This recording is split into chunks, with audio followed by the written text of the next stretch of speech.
Okay, good morning. This is Cesar. Salam.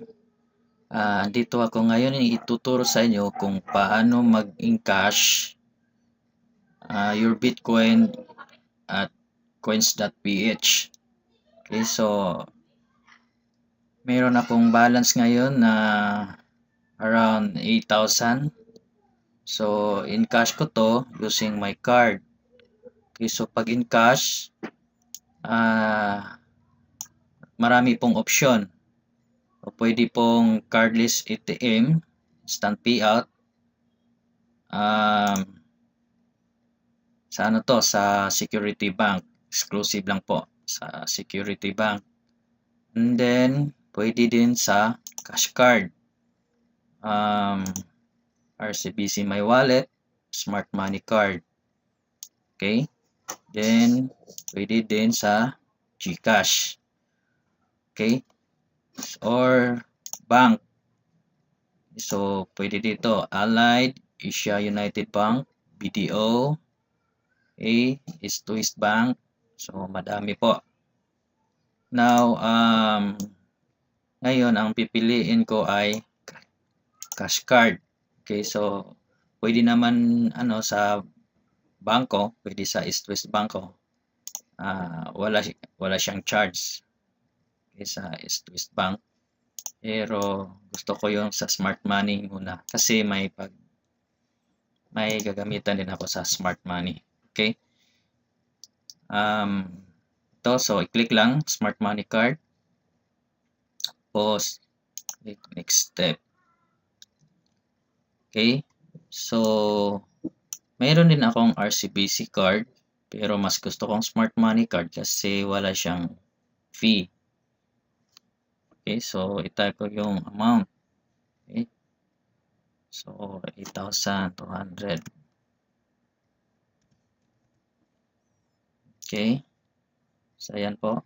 So nakita nyo, wala siyang payout fee. So take note guys, kung mag-encash kayo, so dapat wala pang before 10 AM na i-execute nyo yung pag-encash nyo para in the afternoon, ma-receive nyo na ang money.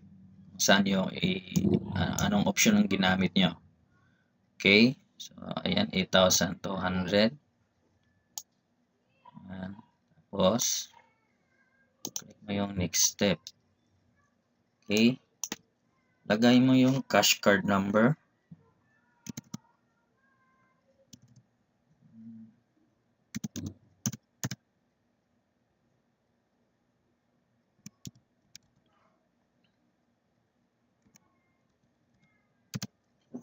So, ayan.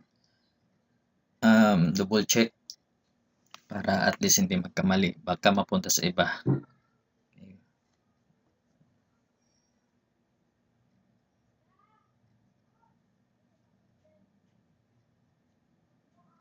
Okay, so lagay yung account holder.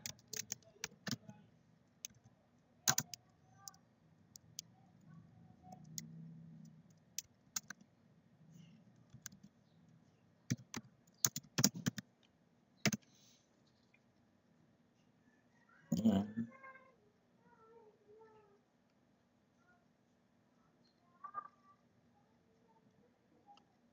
Okay. So, pag okay ng lahat, click mo yung complete payment. Ayan.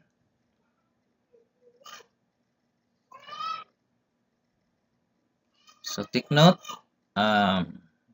sa coins.ph may dalawang wallet. So, merong piso saka Bitcoin wallet. So, yung in-cash natin is from Bitcoin wallet. So, click natin yan.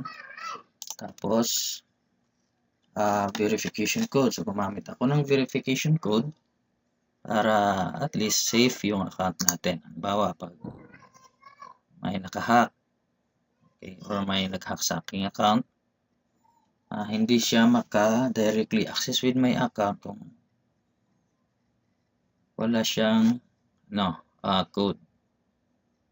Okay, so, mostly lahat ng mga account ko, nilagyan ko ng second verification code.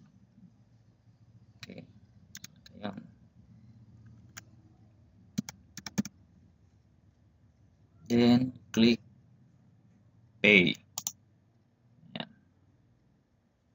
So, ayan po. Ayos na. So, wait natin mamayang hapon.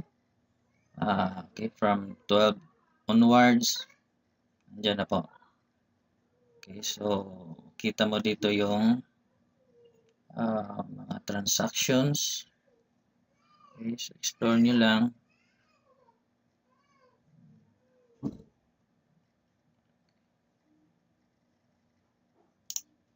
Balik natin sa wallet. Tapos, yun, transactions. So, ayan po. Madali lang. Okay, sa next time siguro gawa ko ng video how to buy Bitcoins using GCash at any other options. So, yun po. Morning.